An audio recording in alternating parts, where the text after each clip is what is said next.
রাশি যদি বৃশ্চিক হয়ে থাকে, বৃশ্চিক রাশির জাতক জাতিকাদের দূরের সম্পর্কের কোনো মানুষ যার সাথে যোগাযোগ দীর্ঘদিন ধরে নেই, আপনিও দীর্ঘদিন ধরে যোগাযোগ করেন না, তিনিও দীর্ঘদিন ধরে আপনার সাথে কানেক্টেড নয়, এরকম কিছু ব্যক্তিবর্গের সাথে পুনরায় আপনার সম্পর্কটা ভালো হতে পারে।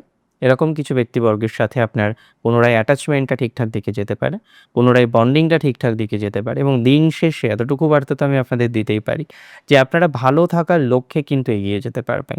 এতটুকু সিওরিটি আমার আছে, এতটুকু সিওরিটি আমি আপনাকে প্রোভাইড করব।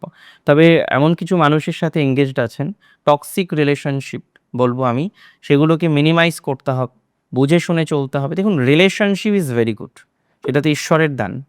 তবে কোথাও যেন গিয়ে যদি রিলেশনশিপটা টক্সিক পিপলের সাথে হয়, তখন রিলেশনশিপটা নিয়ে ভাবা উচিত। পুনরায় রিলেশনশিপটা নিয়ে চিন্তা করা উচিত, ভাবনা করা উচিত। তারপরে এগোনোর চেষ্টা করা উচিত।